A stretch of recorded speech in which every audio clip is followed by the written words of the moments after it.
evening, and thank you for lending us your ears tonight. It's time for Mimi and Pico TV, and tonight we are plunging into a topic that really asks us to question, well, pretty much everything. The very fabric of reality, maybe. Okay. And certainly everything we thought we knew about spirituality. Yeah, it's a big one. This deep dive, it's based on material you, our listeners, shared specifically excerpts from a YouTube transcript exploring Gnosticism. A fascinating and, for a long time, a really hidden spiritual tradition. Hidden, exactly. So think of this as our mission, right? We're going to be your guides through this source material.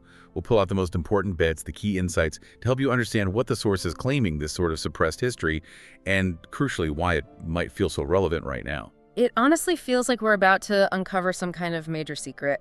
The material itself flags Gnosticism right away as, hidden because it was considered too dangerous, directly challenging mainstream religion. So what was this dangerous knowledge? Why was it feared so much? That's it. That's the paradox we're digging into. And the source material doesn't pull any punches. It starts right off with that really provocative question you hinted at.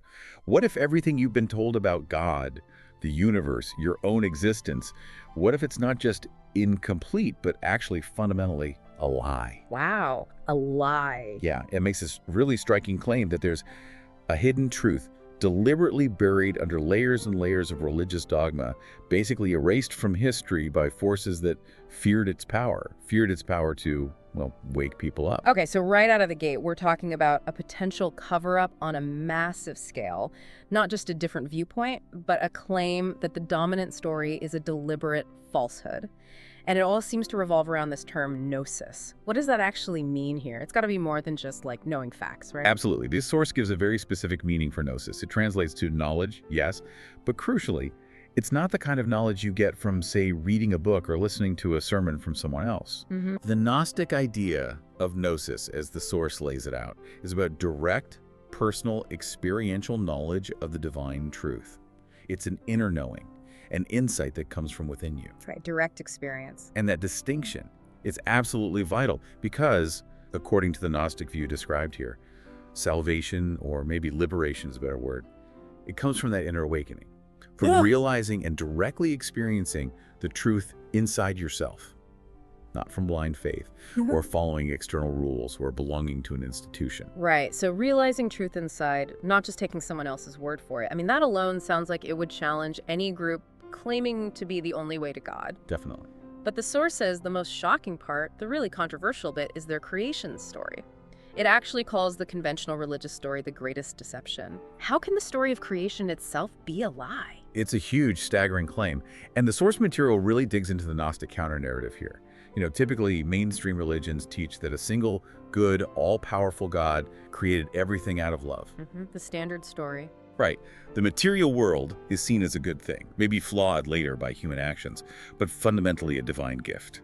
And humanity is made in God's image, meant to serve and worship this creator. Simple enough. But the source claims this whole picture, this entire framework, is the greatest deception ever sold to humanity. The greatest deception? How? Yeah. How could reality itself be deceptive? Okay, so this is where the Gnostic cosmology, as the source details it, just takes this incredibly radical turn. Gnostics, according to this material, believe there's a true, ultimate, fundamentally unknowable source of everything. A state of pure divine being. You could think of it as light or wholeness, the absolute. They called it the pleroma. The pleroma, okay. Think of it as the true God, but something beyond our ability to really grasp or define, completely transcendent. And from this ultimate source, divine intelligence is sort of emanated outwards like waves of light. These spiritual beings are called eons, and they exist in perfect harmony within this pleroma. So the pleroma is the ultimate reality, the true source, and the eons are like divine beings living within it. Got it. Exactly. But then, according to the source, something went wrong in this divine harmony. A major hiccup. A key eon named Sophia, and her name literally means wisdom. She made what the source calls a fatal error, or maybe a passion, a strong desire. Sophia, wisdom made an error. Yeah. Driven by this urge to create something on her own, maybe out of curiosity, maybe longing, she acted unilaterally, without her partner Eon, and crucially, without the full participation or awareness of the pleroma, the source. Her solitary act of creation, well, went awry, badly. Instead of producing a perfect divine being like herself, she unintentionally gave birth to a flawed, ignorant, sort of incomplete entity. Oh, wow. And this entity, because it was born from this flawed process and was cut off from the full light and awareness of the pleroma, this being is the Demiurge. The Demiurge, that name just sounds so this is the false god the source mentioned earlier. That's him. Okay. Exactly. The source identifies the Demiurge as a false god, profoundly ignorant of the true, higher reality of the pleroma that exists above him.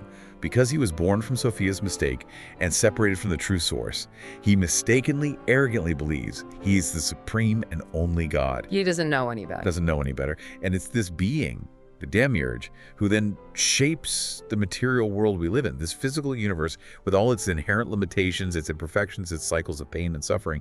And the source stresses he created this world not out of divine love, but out of his own arrogance and ignorance, genuinely thinking he was creating everything from scratch, completely unaware of the pleroma, the true divine reality beyond him. Wow. And the source specifically points to the Demiurge's big declaration, hating his blindness. I am God, and there is no God beside me. Wait a minute. The source says that exact phrase is used by the God of the Old Testament. It does. It explicitly makes that connection. The source presents the Gnostic interpretation that the God described in much of the Old Testament, often called Yahweh, is actually this Demiurge. Not the true God. Not the true ultimate source, the pleroma, but this lesser, ignorant, and frankly rather arrogant entity. A jealous ruler demanding obedience, worship, sacrifices all to feed his own ego and maintain his illusion of being the supreme power, not acting out of real divine love or wisdom. So the God that billions of people worship, the creator God of Judaism, Christianity, Islam, in the Gnostic view described here, that's this flawed, maybe even malevolent Demiurge. That's absolutely mind-blowing. I can totally see now why this would be considered utterly heretical and incredibly dangerous to the established religions. It's probably the single most controversial claim in Gnosticism, and it directly challenges the foundation of those faiths. But the Gnostic narrative, as the source presents it, goes even further in explaining the setup, the system of control. To keep humanity trapped in this false reality he created and unaware of their true divine origin back in the pleroma, the Demiurge created powerful servants. These are spiritual entities known as Archons. Like rulers. Yeah, rulers or governors. These beings are said to rule over the material world, maybe control the planetary spheres, influence fate. And they're described as actively manipulating human perception, sowing confusion, fostering fear, creating division among people. Their main job: keep human souls ignorant, make sure they forget they have a connection to the true source, forget their divine nature. So their greatest weapon is keeping us in the dark. Exactly. The source explicitly says their greatest weapon is ignorance, spiritual ignorance. So the Archons are like the guards maintaining the prison bars of this false reality. That's a really good way to put it. And that leads directly to the Gnostic view of the material world itself. You asked earlier if the world we live in is part of the deception. Well, the Gnostic answer, according to the source, is a resounding yes. The material world, this physical universe, our physical bodies, it's not seen as a gift from a loving God. It's seen as a prison. A prison, not just like a flawed place or a testing ground, but an actual prison. That's the stark Gnostic perspective described in the source. An elaborate illusion intentionally designed to capture souls, to keep them trapped and spiritually asleep, preventing them from remembering where they truly came from, the pleroma, and who they truly are. So the world wasn't made to help us, but to trap us. According to this view, yes. The material realm was created not to elevate the soul, but precisely to confine and capture it.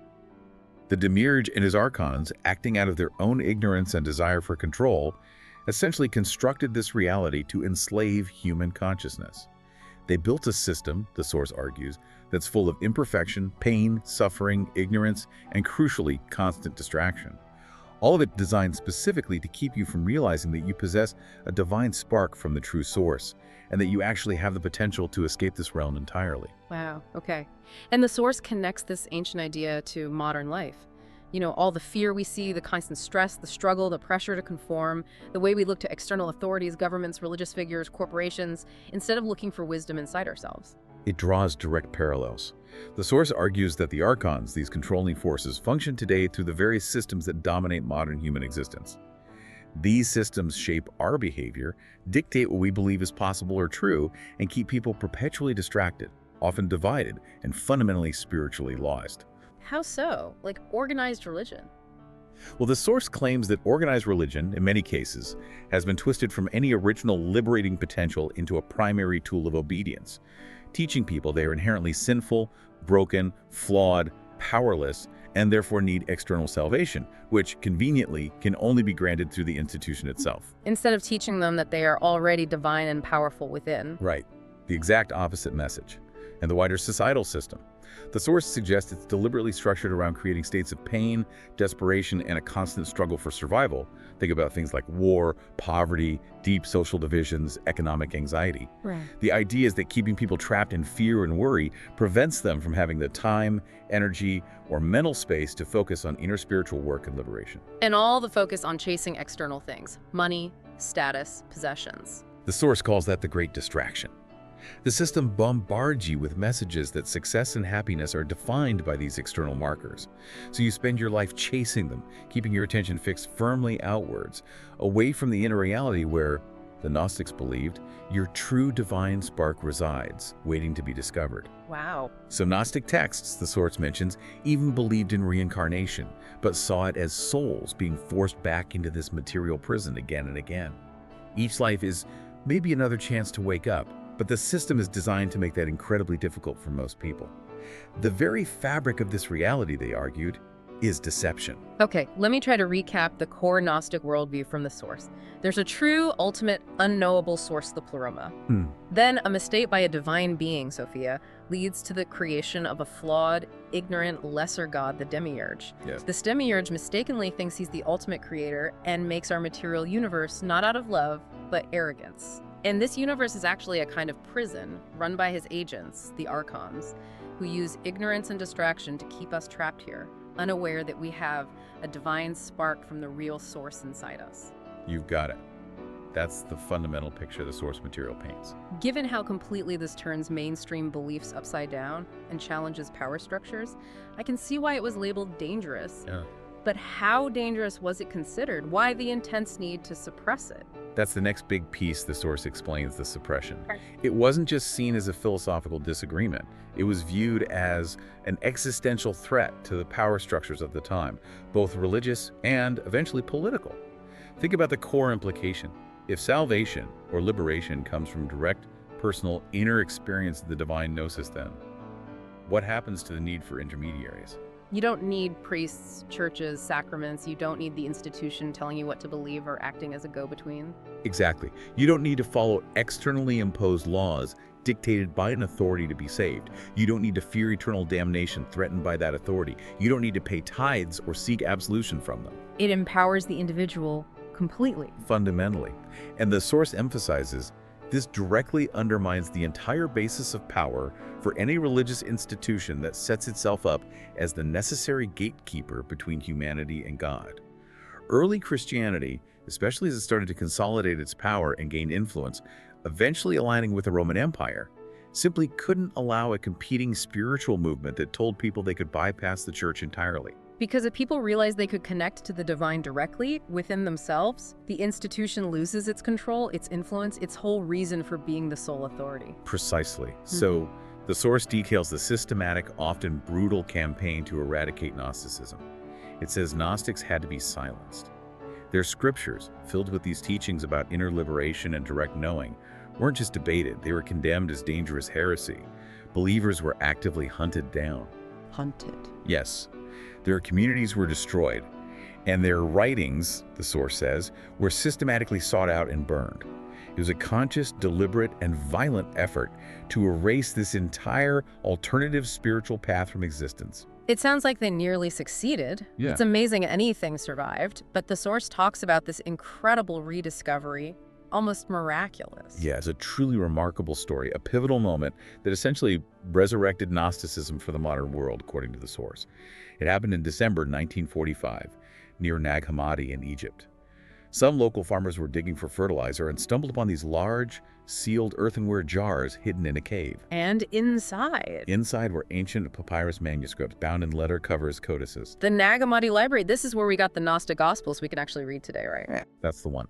The source specifically mentions finding texts like the Gospel of Thomas, the Gospel of Philip, the Secret Book of John, among many others, dozens of texts in total. These were original Gnostic scriptures, hidden away probably around the 4th century, likely by monks trying to save them from the destruction ordered by the newly dominant Orthodox Church. For the first time in about 1600 years, the world could read the actual words of the Gnostics themselves. the very teachings the early church tried so hard to erase. That's incredible. So when scholars finally translated these texts, did they confirm this radical Gnostic worldview? The false creator, the prison reality? The source says, absolutely, unequivocally. These texts revealed a vision of creation, the creator, humanity's origin and purpose that was vastly different from and often directly opposed to the orthodox narrative that had been enforced for centuries. They confirmed the core Gnostic ideas we've been discussing.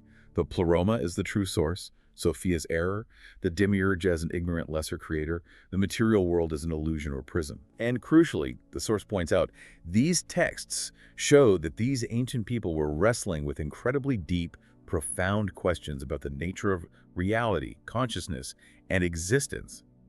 Questions that most people today, living within the conventional framework, never even think to ask. It's just mind-boggling that these ideas survived that intense suppression. So how did the Gnostics see Jesus in all of this?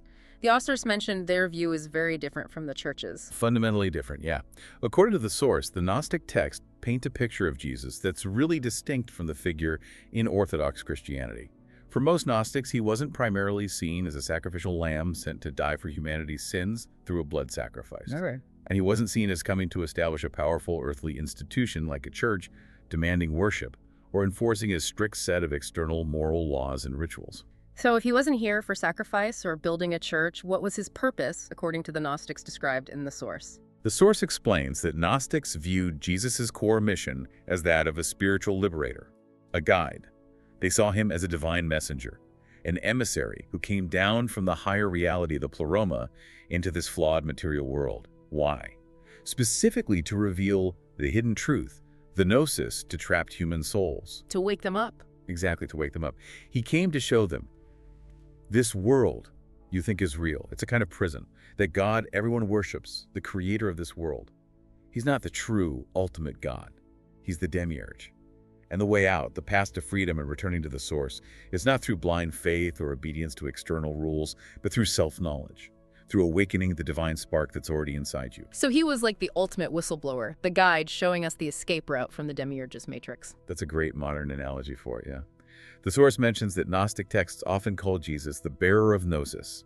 He was the one who came to teach people how to recognize the illusion, how to remember their true divine origin, and how to actually find the way out of the Demiurge's system of control. And the Gospel of Thomas, found at Nag Hammadi, the source highlights that one as particularly important for understanding this view of Jesus. It does. The source explains that the Gospel of Thomas is really unique because, unlike the New Testament Gospels, which tell a story of Jesus' life, miracles, death, resurrection, Thomas is just a collection, 114 sayings or eulogia attributed directly to Jesus. No narrative, just wisdom teaching. Pure teachings. Right. And the source emphasizes that these sayings often reveal a much deeper, more esoteric layer of his mission, focused intensely on inner transformation, self-discovery, and direct revelation, rather than just external events or beliefs. Are there any specific sayings the source mentions? Yes, it quotes one key saying from Thomas that perfectly captures this Gnostic emphasis on inner truth.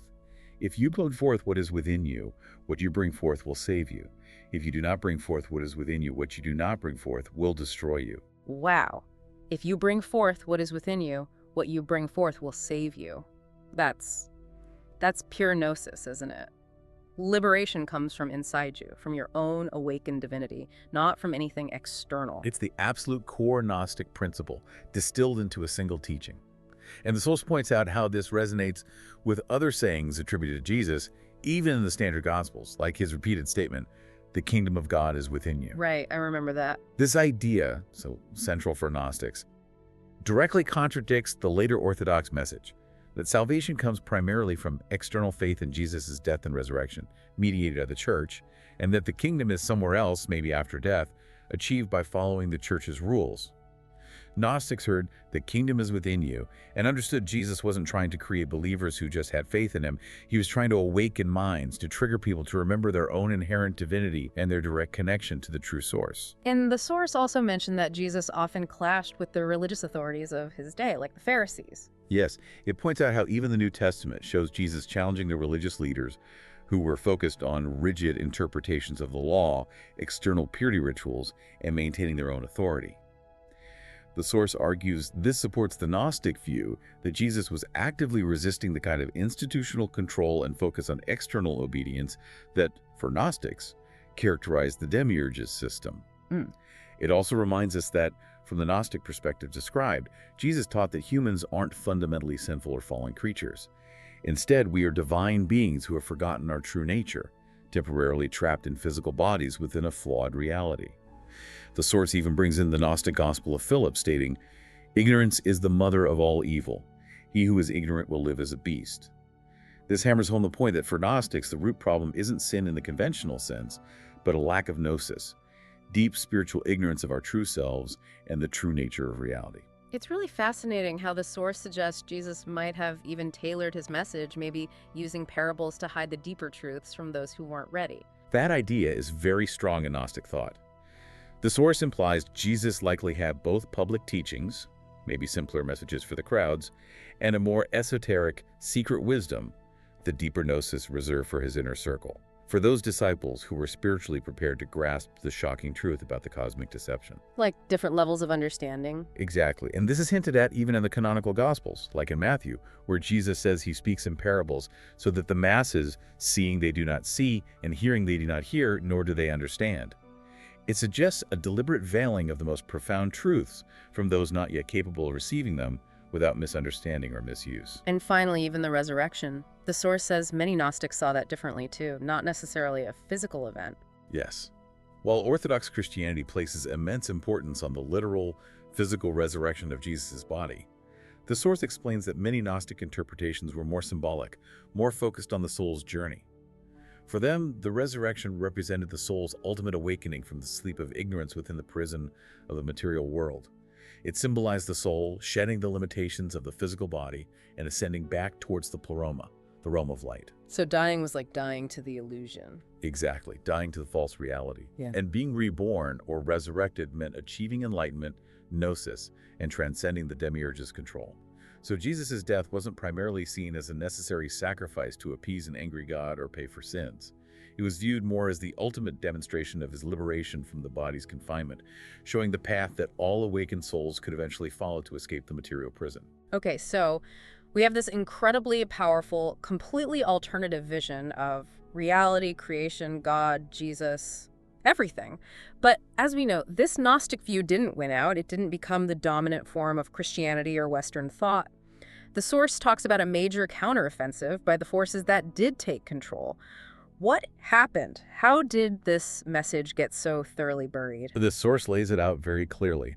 The powers that were invested in maintaining the existing world system, which from a Gnostic perspective would be the Demiurge and the Archons operating through human institutions, particularly the burgeoning Orthodox Church and eventually the Roman state, they simply could not allow this liberating knowledge, this gnosis, to spread freely. Because it threatened their power. Fundamentally, if the Gnostic understanding was correct, if Jesus really came to awaken humanity to their imprisonment by a lesser God and empower them to find divinity within themselves, then the entire foundation upon which the early Christian church was constructing its authority and doctrines would just collapse. Right. If salvation comes from your own inner experience, the church's claim to be the essential mediator, the only path to God, becomes, well, irrelevant, obsolete. Exactly.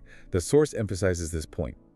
The church's authority, the doctrine of original sin, the power vested in priests and bishops, the necessity of sacraments administered by the church, all of it hinges on people believing they are inherently flawed, separate from God, and utterly dependent on an external institution for salvation. Gnosis destroys that dependency. So the church fought back. According to the source, yes. It did what any threatened power structure tends to do. It launched a counteroffensive, and a key part of that was essentially rewriting history, controlling the narrative. And the Council of Nicaea in 325 CE is presented as a really crucial turning point in this rewriting. Absolutely pivotal. The source highlights this moment. The Roman Emperor Constantine, who had embraced Christianity for a mix of personal and, importantly, political reasons, needing a unified religion for a unified empire, convened the First Council of Nicaea. The explicit goal was to hammer out doctrinal disputes and create one single, official, unified version of Christianity. Standardize the beliefs. Right. And at this council, powerful church leaders made decisions that would shape the future of Christianity for the next 2 millennia. Key among these decisions was selecting which text would be included in the official scriptures, what became the New Testament. So they chose the books that fit their narrative. That's the argument presented in the source. They selected the Gospels and letters that supported the developing Orthodox view of Jesus, sin, and salvation. And crucially, texts that didn't align, especially the Gnostic Gospels that emphasize inner knowledge, questioned the Old Testament God, and presented a different cosmology, were deliberately excluded and declared heresy. They also debated and formally defined the nature of Jesus, solidifying the doctrine that he was the literal, unique Son of God, fundamentally divine in a way humans were not, rather than the Gnostic view of him as a divine messenger, revealing humanity's own hidden divinity. In the core Gnostic message, salvation through inner knowing that got deliberately erased. Completely suppressed, according to the source. Teachings centered on Gnosis, the idea that liberation comes from self-knowledge and inner awakening, were systematically purged from the official canon and condemned. The dominant narrative became firmly entrenched. Humanity is burdened by original sin, inherently guilty, and desperately needs external salvation. This salvation comes only through faith in Jesus' sacrificial death and resurrection, and this faith and grace are dispensed and managed by the official church. So instead of, "You are divine beings who have forgotten," it became, "You are sinful worms who need us to save you." That's a blunt way to put it, but it captures the shift in emphasis described by the source. And the source calls this shift a brilliant move from the perspective of maintaining control. Brilliant, because? Because a religion built on concepts of inherent guilt and dependency fosters obedience. If people genuinely believe they are fundamentally flawed and need an external authority figure or institution to grant them salvation, they are far less likely to question that authority, challenge his power, or seek empowerment from within themselves. They become reliant. And then came the actual physical persecution of Gnostics themselves. Yes. Once the official Christian dogma was established and backed by imperial power after Nicaea and subsequent councils, anyone holding or teaching beliefs deemed heretical became an enemy not just of the church, but of the state. The source describes this systematic persecution. Gnostic texts were actively banned, hunted down, confiscated, and burned whenever discovered. The wisdom they contained, the potential keys to spiritual freedom, were intentionally hidden from the world. And the people. Gnostic believers, teachers, community, they were labeled dangerous heretics, often ostracized, exiled, imprisoned, tortured, and in many cases, executed. Furthermore, the source points out, any form of spirituality that emphasized personal revelation, mysticism, or direct experience outside the structures and control of the church was actively demonized, often labeled as witchcraft or dangerous magic, ensuring that the church maintained its monopoly as the sole legitimate path to the divine. So the ultimate goal wasn't just theological purity, but absolute control over the spiritual lives of the population. That's the powerful conclusion the source draws. It frames this historical conflict not merely as a religious debate, but as a raw struggle for power and control over human consciousness. With the Gnostics effectively silenced and their alternative path erased from mainstream view, the church solidified its position as the indispensable intermediary between humanity and God. People, systematically taught they were powerless sinners and kept ignorant of their own inner divine potential, became dependent on this religious authority to tell them what to believe, how to live, and what to fear, both in this life and the next. It's a pretty bleak picture of how this knowledge got suppressed. But despite all that effort, the source says the Gnostic tradition, or at least echoes of it, didn't completely die out. It survived somehow. It never entirely vanished, no. The source explains that the Gnostic impulse, this deep current of seeking inner knowledge and questioning external authority, simply went underground. It survived in hidden ways, in esoteric traditions, and kept re-emerging, sometimes subtly, sometimes more overtly, in various mystical and so-called heretical movements throughout history. Can you give some examples from the source of how this hidden stream persisted over the centuries? Sure. The source mentions groups like the Cathars, who flourished in southern France in the Middle Ages. They were a Christian group, but with strong dualistic Gnostic-like beliefs, rejecting the material world as flawed or evil, questioning the authority and corruption of the Catholic Church. They were eventually labeled dangerous heretics and brutally suppressed, wiped out in the Albigensian Crusade in the 13th century. Wiped out, wow. Yeah. Another group mentioned is the Bogomils in the Balkans, who held similar Gnostic-inspired ideas, teaching that the visible world was created by an evil force, a kind of Demiurge figure. They too faced intense persecution. But beyond these organized movements, the source suggests that fragments of Gnostic wisdom were preserved and transmitted within various esoteric traditions. Think of things like Hermeticism or alchemy. While distinct from Gnosticism, they shared that core emphasis on inner transformation, the idea that reality has hidden layers, and the belief that true enlightenment comes from within, through disciplined practice and self-knowledge, not just from external religion. So it hid in these more mystical or philosophical paths. Exactly.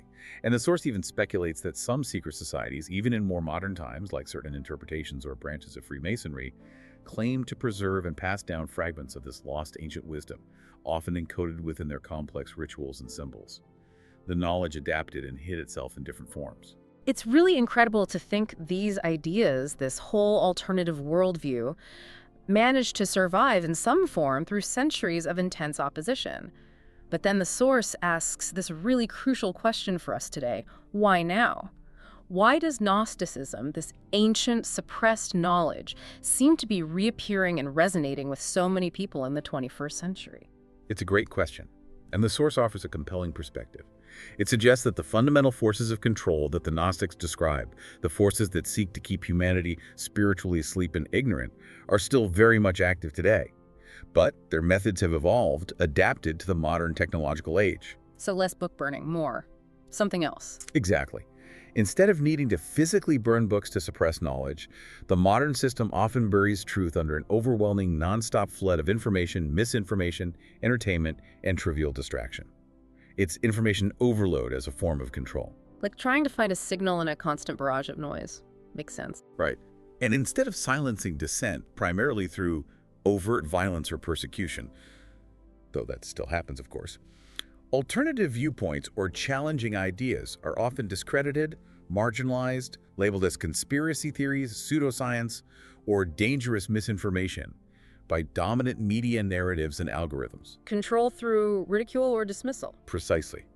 And perhaps most pervasively, the source argues, instead of demanding blind obedience to a single religious dogma, the modern system keeps people spiritually asleep through the lures of consumerism, the addiction to digital technology and social media validation, and the deliberate stoking of political and social division.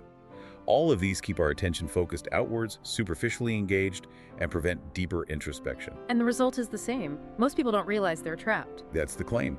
Just like in ancient times, the source suggests the majority of people living within this modern system never truly question the nature of the reality presented to them, or realize the extent to which their thoughts, beliefs, and desires might be subtly manipulated. But maybe more people are starting to question now. The source draws some really striking parallels between these ancient Gnostic concepts and some modern ideas that are gaining ground, right? From science, even. It does, and this is where it gets particularly interesting and feels very current. The source points out that modern physics, especially quantum physics, is increasingly suggesting that physical reality might not be as solid, fixed, or objectively out there as our everyday senses tell us. Ideas are being explored where matter might be an emergent property of information, or even a kind of illusion at the fundamental level. And the role of consciousness in observation, maybe even in shaping reality itself, is a huge area of inquiry. So science itself is starting to poke holes in the idea that this material world is the only or ultimate reality, echoing the Gnostic idea that it's not the full picture. That's the connection the source makes. The very notion that what we perceive as solid, objective reality might actually be a projection, a construct generated by deeper, hidden forces or information fields. Well, that resonates remarkably well with Gnostic cosmology. And perhaps the most direct, almost chilling parallel the source highlights is simulation theory. Right, the idea that our whole universe might be a giant computer simulation. Exactly. This idea, which is being seriously debated by some physicists and philosophers today, the possibility that our entire reality is an artificial construct created by some vastly superior intelligence, is eerily similar to the ancient Gnostic belief in a flawed, potentially deceptive reality created by the Demiurge. Wow. Simulation theory as a kind of modern technological version of the Gnostic prison world. That's a powerful thought. It's a direct link the source draws. The concept of a created, potentially illusory reality, possibly governed by a powerful but non-ultimate intelligence. It mirrors the core Gnostic narrative in a truly striking way. The source also brings in subjective experiences, like near-death experiences, NDEs, or profound mystical visions. People reporting these often describe leaving their physical body, encountering beings of light, glimpsing other dimensions, and perceiving the temporary or illusory nature of our physical world before returning. And those experiences often align with Gnostic themes, too. Very closely, the source argues. The themes of the soul being separate from the body, the existence of higher realities beyond the physical, the encounter with a true source of light, the recognition of this world as somehow limited or unreal.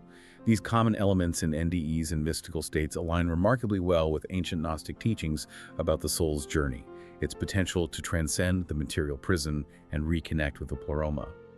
The source suggests that all these converging lines from physics, philosophy, simulation theory, subjective experience might be signs that humanity is collectively beginning to sense the illusory nature of consensus reality, and that the ancient Gnostic framework offers valuable tools for understanding this dawning awareness.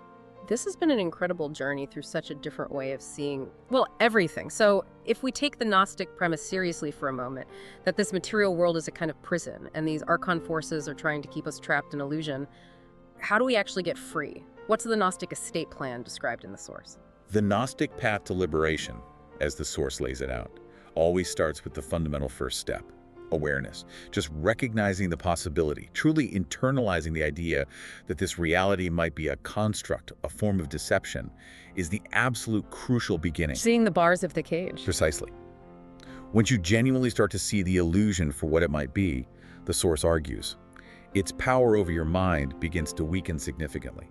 The more you consciously question the narratives you've been given, the systems you're expected to unquestioningly obey, the very definition of reality itself, the more the walls of that psychological and spiritual prison start to crumble. Okay, so awareness first.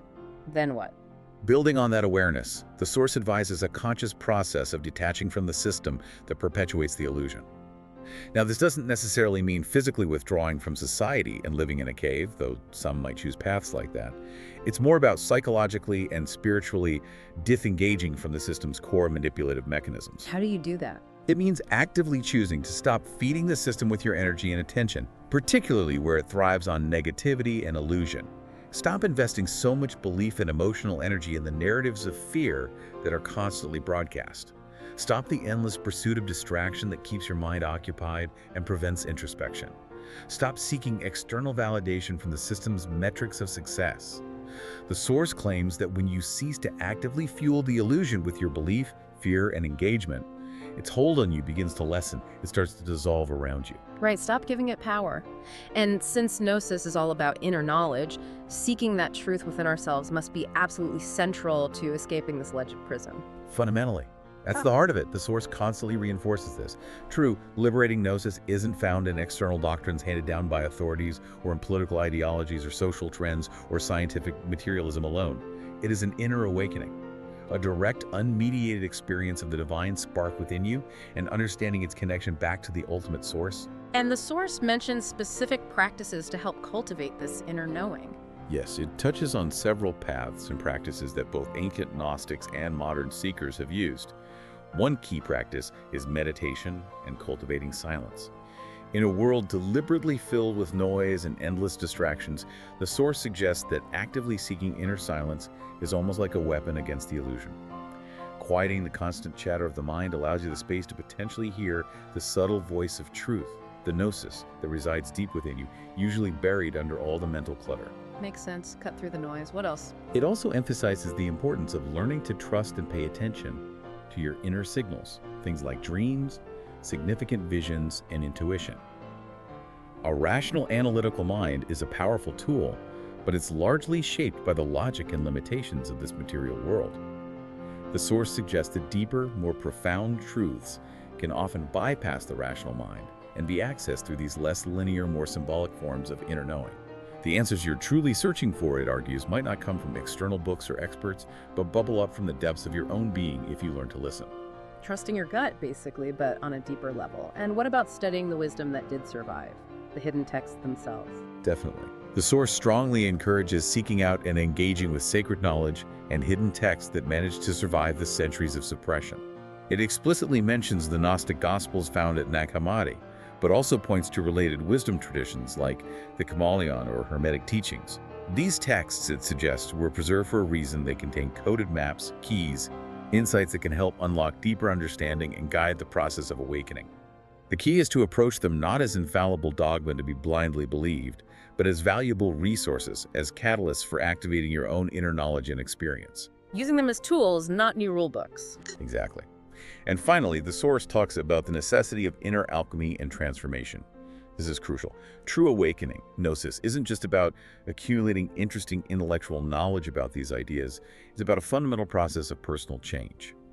It involves, metaphorically speaking, an alchemical process within yourself, consciously identifying and breaking down the old false self, the ego structure programmed by the system, letting go of limiting beliefs, conditioned fears, and ingrained patterns. It's about burning away the dross of ignorance and illusion to allow the gold, your true divine self, connected to the source, to emerge. Awakening isn't just something you learn about, it's something you become. Becoming, letting that inner divine spark actually shine through and guide your life.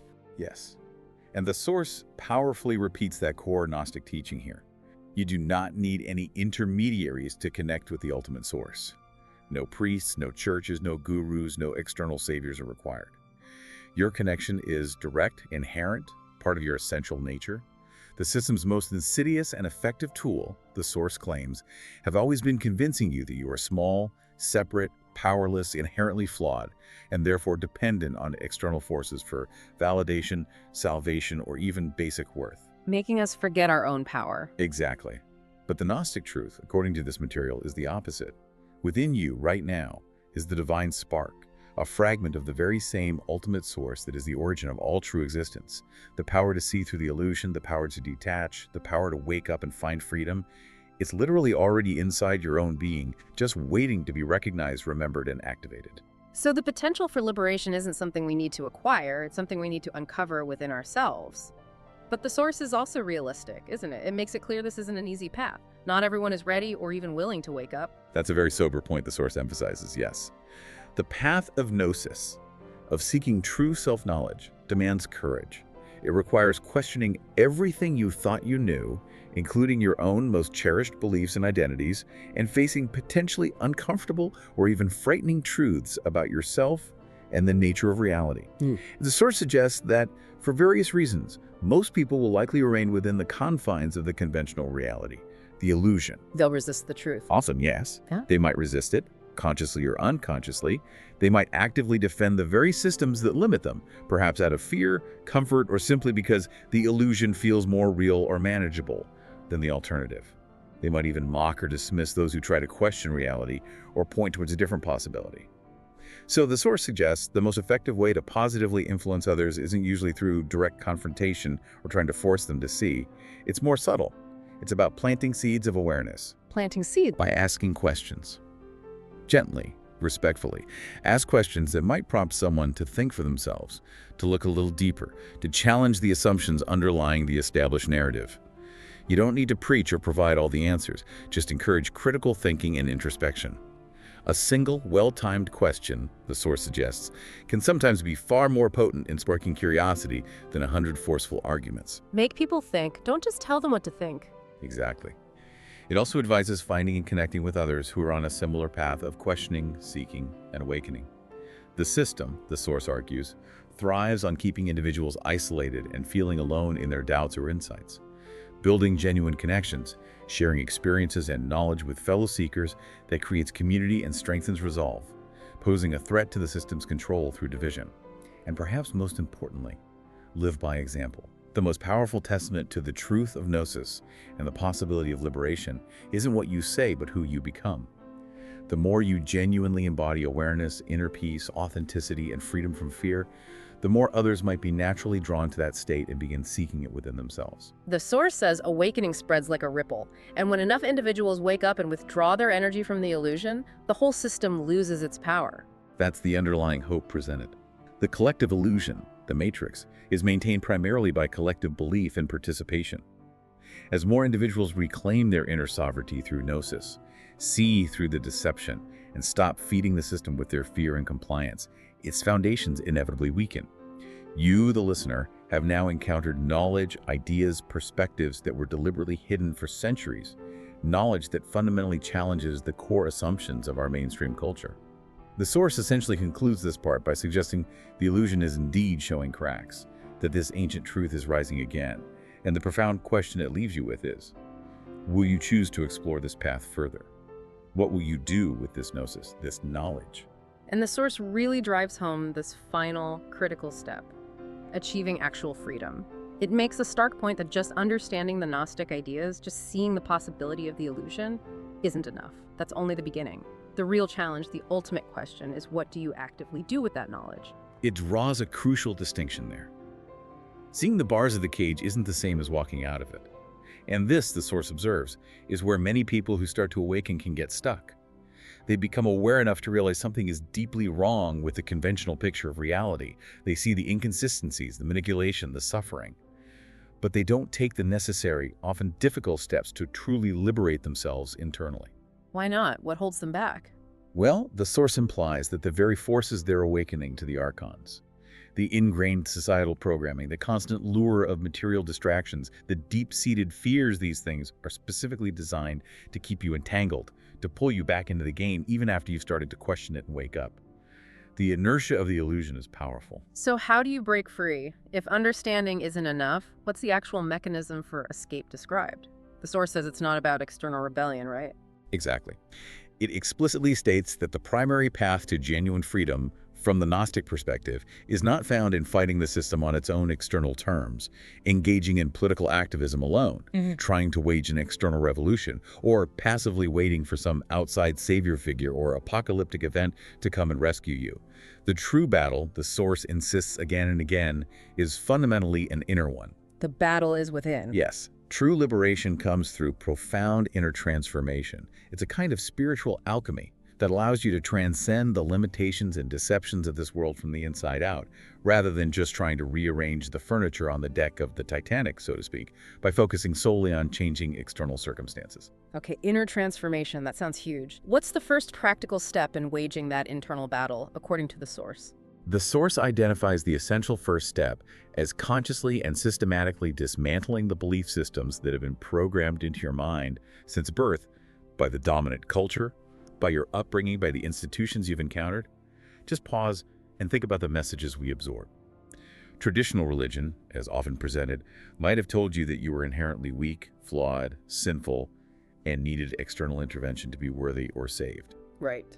Materialistic science, in its most reductionist interpretation, might have told you that you're just a complex biological machine, a product of random evolution, and consciousness is merely an illusionary byproduct of brain chemistry, destined for oblivion. Society at large constantly bombards you with definitions of success based on accumulating wealth, achieving status, conforming to social norms, gaining external approval. Yeah, the rat race.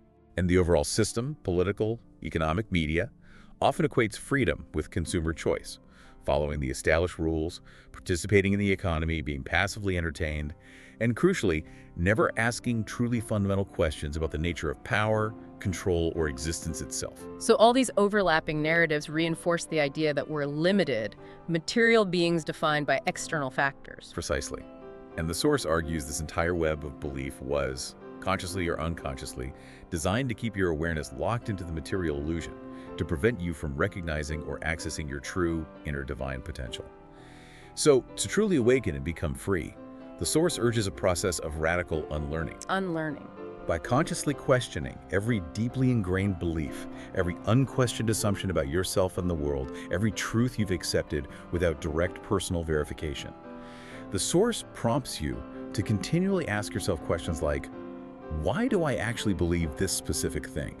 Where did this belief originate? Did I choose it consciously or absorb it passively? Who benefits from me holding this belief? What might my reality look like? How might I feel or act if I chose to think or believe differently about this? It's like doing an internal audit of your own mind, clearing out the programming. Because when you actively strip away all the imposed false narratives, what's left is the space to discover raw, unfiltered personal truth. That's the idea.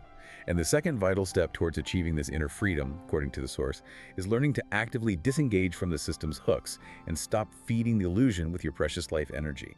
The rulers of this world, the Demiurge and Archons in the Gnostic model, and the human systems that reflect their influence, they thrive on your fear, your attention, your emotional reactions, and your unconscious obedience. So freedom means pulling your energy back. Yes, learning to interact with the world consciously, on your terms, fully aware of the game being played, without becoming its unwitting pawn or slave. Okay, but what does that look like practically? How do you disengage while still living in the world? The source offers some key areas to focus on. First, consciously disengage from fear. The system constantly manufactures and amplifies fear. Fear of lack, fear of judgment, fear of missing out, fear of the other, fear of the future. But fear, from the Gnostic viewpoint, is largely an illusionary construct, a primary tool of control. The moment you learn to recognize fear when it arises, observe it without automatically reacting to it or believing its story, you start to step outside the psychological prison it creates. Don't feed the fear. All right. Second, disengage from the need for external validation. Make a conscious effort to stop chasing likes on social media, seeking approval from others, pursuing status symbols, or defining your self-worth based on the system's arbitrary metrics of success. The source emphasizes that none of that ultimately matters on the path of genuine spiritual awakening. Shift your focus radically from seeking external rewards to cultivating inner fulfillment, self-acceptance, and knowing your inherent worth, regardless of external circumstances. Let go of needing the world to approve of you. Exactly. Third, disengage from excessive materialism. The source echoes the ancient Gnostic caution. The more you identify with, crave, and accumulate material possessions, the more you become energetically tethered to the material world and the system that governs it. It advises simplifying your life, consuming more consciously and minimally, and questioning the relentless societal pressure to acquire more stuff as a path to happiness. Own less, be owned less. Something like that. And finally, disengage from the overarching narrative of control. Recognize that governments, corporations, mainstream media conglomerates, they wield immense power, primarily because people collectively, often unconsciously, grant it to them by believing their narratives and complying with their dictates out of habit or fear. The source suggests that the moment you withdraw your energetic consent, stop blindly playing their game, and start trusting your own inner authority and discernment, you become significantly less susceptible to their manipulation. You reclaim your sovereignty.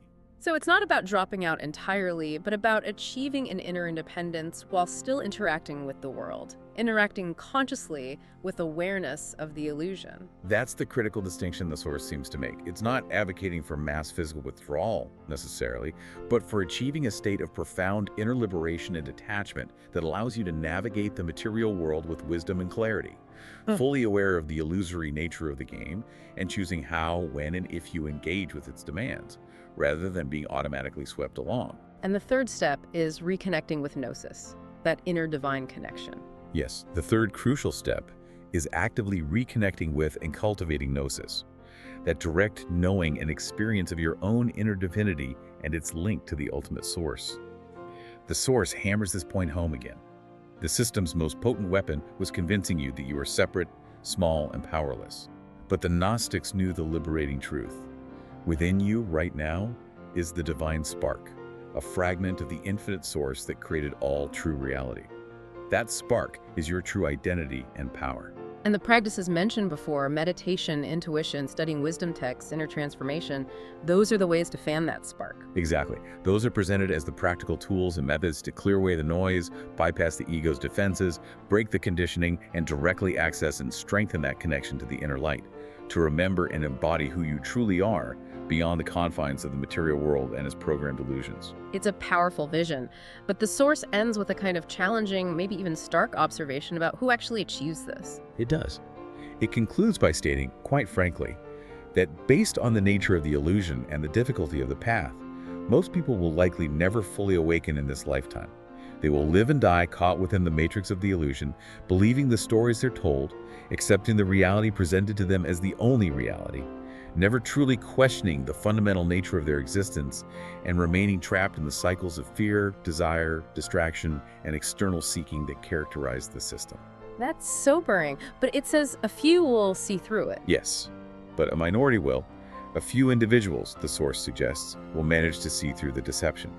They will start to remember on a deep soul level that this material world isn't their true home, that they were never meant to be slaves to a system built on ignorance and control, and that the divine light within them, the spark of the pleroma, is infinitely older, greater, and more powerful than any external force that tries to dominate or extinguish it. And those few, they're the ones who make the difference. According to the source, yes. Those few, by achieving their own liberation, by embodying the truth of Gnosis, by radiating that awareness and inner freedom, they're the ones who hold the potential to fundamentally shift the collective consciousness, to weaken the grip of the illusion, perhaps even to help create the conditions for a wider awakening. They change the energetic landscape. The source says the illusion is cracking and the truth is rising. It leaves us with that choice, doesn't it? Whether we will be among those who choose to awaken. It does. It lays out this hidden history, this radical alternative perspective, this map of the potential prison and the keys to escape. You, the listener, now possess knowledge that was deemed so dangerous it was suppressed for centuries. Knowledge that challenges the very foundations of conventional reality and spirituality. The ultimate question the source leaves hanging in the air is, now that you know, what will you do with this Gnosis? Will you explore it further? Will you begin the work of inner transformation? Will you choose to awaken? And that final provocative thought you mentioned earlier really ties it all together. If salvation comes not from waiting for a savior, but from becoming one by liberating the divine spark within, what does that mean for your own power and responsibility in this reality? Lots to think about there. Indeed. See you next time on Mimi and Pico TV.